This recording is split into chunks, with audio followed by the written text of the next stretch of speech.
So hey guys good morning, welcome to our new blog. So आता सगळे lecture वगैरे झाले, टेस्ट पण झाले आणि आता आलो आहे क्रिकेट खेळण्यासाठी. सर्वजण तिकडे क्रिकेट, आता मी पण चाललो क्रिकेट. सो गाईज आता आलो घरी, म्हणजे घरी चाललो आहे, खाली बिल्डिंगमध्ये आलो आणि घरी आता जाऊन आवरून 2 जागी जायचं आहे. उद्या काळबाईची जत्रा आहे तर त्यांच्या देवी सजवायच्या होत्या, मग ते सजवण्यासाठी जायचं आहे. तर तिथे गेल्यानंतर दाखवतो तुम्हाला मी कसं सजवणार आहे ते. सो गाईज हे बघा, ह्यांच्या घरी आधी गेलो होतो देवीला रेडी करण्यासाठी. देवीची साडी पण घातली आणि मळवट पण भरला. तुम्हाला पुढे दिसेलच की कशी साडी घातली आणि मळवट कसा भरला, त्याचा फायनल लुक काय ते पुढे दाखवणारच आहे.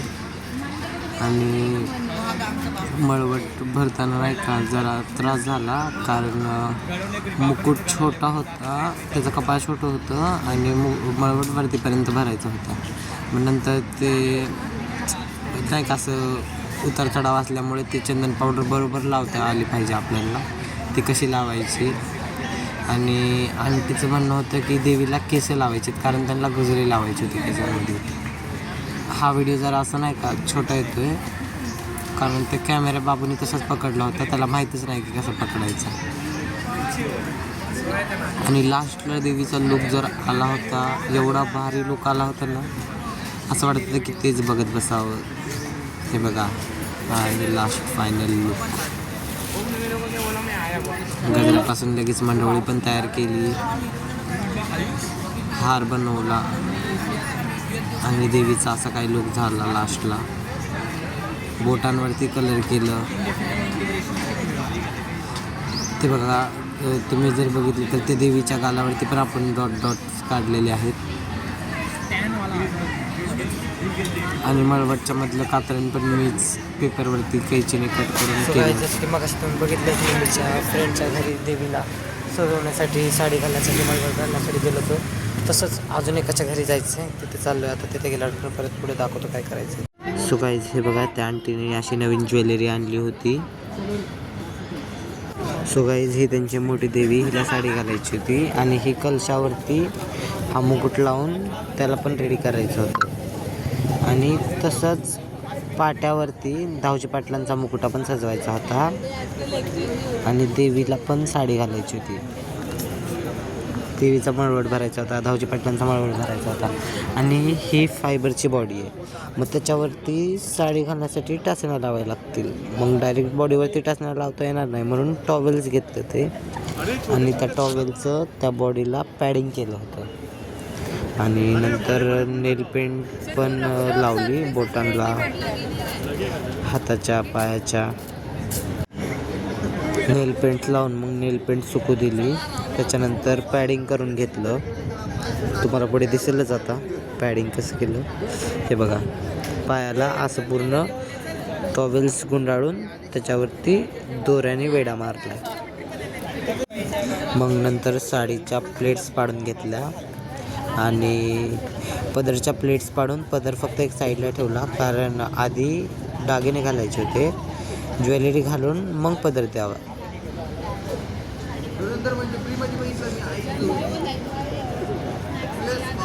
साडी अशी एकदम खड्यांची होती, त्याच्यामुळं बरोबर प्लेट्स पडत नव्हत्या त्याच्या. मग ज्वेलरी घालायला चालू केली आणि ज्वेलरी आंटीने खूप आणली होती आणि आधी पण त्यांच्याकडे खूप ज्वेलरी होती. पण आंटीचं असं म्हणणं होतं की जास्त ज्वेलरी घालावी, म्हणजे ते चांगलं वाटेल. पण आंटीला म्हटलं की आंटी, जास्त ज्वेलरीने ते खूप ओव्हर वाटेल, आपण थोडी ज्वेलरी घालू आणि चांगली घालू. मग ज्वेलरी वगैरे घालून झाली आणि मग मळवट भरायला चालू केला. मग आधी मोठ्या देवीचा मळवट भरला, मग त्या त्यांच्या पहिल्याच्या देवीचा, जिला कळसावर मांडायची होती, तिचा मळवट भरला आणि लास्टला धावजी पाटलांचा मळवट भरला. तुम्हाला पुढे दिसेल. मग मी चालू केलं. आधी चंदन पावडरची पेस्ट करून घेतली, म्हणजे ते पिठाचं कणिक कसं मळतात तसं ते चंदन पावडर पाण्यामध्ये मिक्स करून त्याचा एक लेप तयार करायचा. आणि ते केल्यानंतर ते लावायच्या आधी अष्टगंध, म्हणजे गंधगोळी जिथपर्यंत आपल्याला मळवट भरायचं तिथपर्यंत लावून घ्यायची. त्याच्यानंतर त्याच्यावरती ते चंदन पावडरची पेस्ट लावून त्याच्यातलं पाणी शोषून घ्यायचं आणि पाणी शोषून घेतल्यावर मग त्याच्यावरती हळदी कुंकू लावायचं चालू करायचं. आणि त्या देवीचा मळवट भरून झाला. मग ही त्यांची आधीची देवी होती, पण हिला कलशावर स्थापित करायची होती. आणि ह्या देवीला मी मुकुट लावून दाखवला की ती कसं दिसतंय. आणि मग ह्या देवीचा मळवट भरायला चालू केला आणि धावजी पाटलांचा पण मळवट भरायचा होता. आधी मी त्याचा छोटाच मळवट भरत होतो, पण आंटीने सांगितलं की त्यांना मळवट मोठाच हवा आहे, म्हणून ते मोठा मळवट भरायला चालू केलं. आणि त्याचा मळवट झाल्यानंतर मग हा धावजी पाटलांच्या मुकुटाचं थोडं नाही का ते मिशा आणि त्या बाजूच्या केसांचा कलर गेला होता. मग आयलायनरनी त्याचा कलर लावून घेतला. त्याला नंतर तसा कलर केल्यावरती तो एवढा शाईन करत होता ना मुकुटा. आणि मग त्या मुकुटाची बॉडी तयार केली. कलशामध्ये गच्च तांदूळ भरले, त्याच्यावरती नारळ लावला आणि मग ज्वेलरी घातली, देवीचा मुकुट लावला, वेणी लावून बघितली कसं दिसते. आणि मग त्या देवीचा मुकुट लावून घेतला.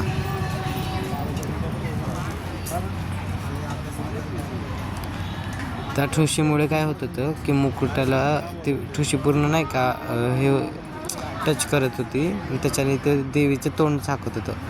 म्हणून ठुशी जरा खाली घेतली आणि मुकुट जरा वरती घेतला.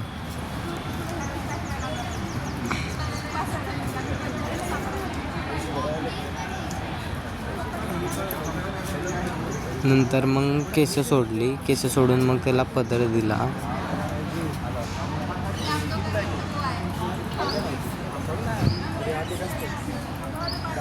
आणि पदरला पण टाचणी लावत होतो. पिन पण लावली कारण त्यांना तिथे देवी डोक्यावरती घेऊन जायची. मग टाचणीचं काही गॅरंटी नसते, ते निघू पण शकते नंतर, म्हणून पिन लावली. घरी असल्यावरती आपण टाचण्या किती पण लावू शकतो, पण देवी बाहेर न्यायची म्हटल्यावर तिला टाचण्याच लावायला लागतील.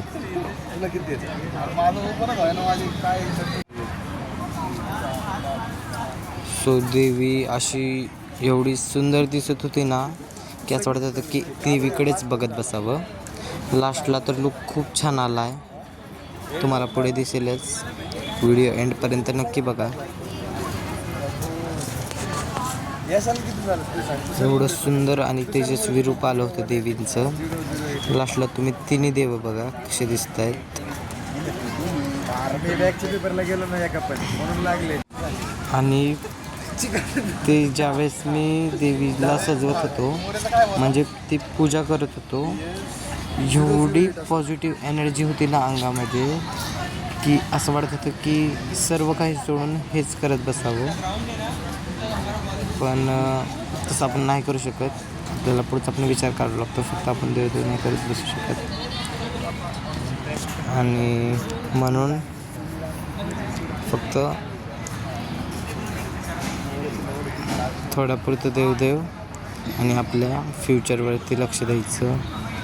कारण आताचा हा कलियुग आहे, त्याच्यामध्ये फक्त हे देव आपल्याला करून जमणार नाही, पण श्रद्धा आणि भक्ती हे मात्र करायचीच. आणि माझी देवीवरती आणि देवांवरती खूप श्रद्धा आहे, खूप भक्ती आहे. त्याच्यामुळं मला हे सगळं करायला आवडतं आणि मी जिथलं तिथं ते करतो. आणि बाकीचं मी माझ्या फ्युचरवरती पण लक्ष देतो आहे, कारण हेच करून सगळं काही होणार नाही.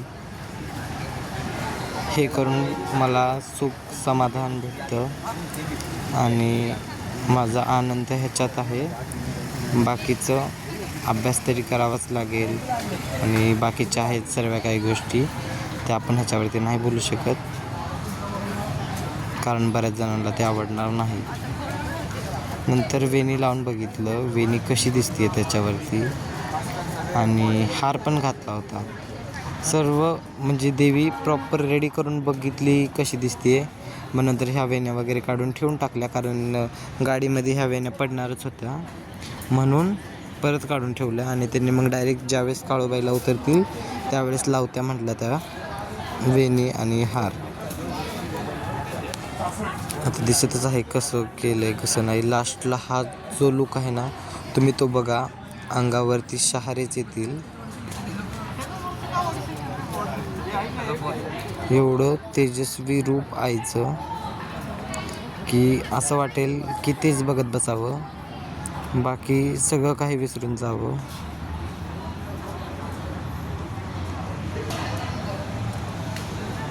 आंटीला तर खूप आवडली देवीचा लूक ते. आंटी खूप खुश झाल्या.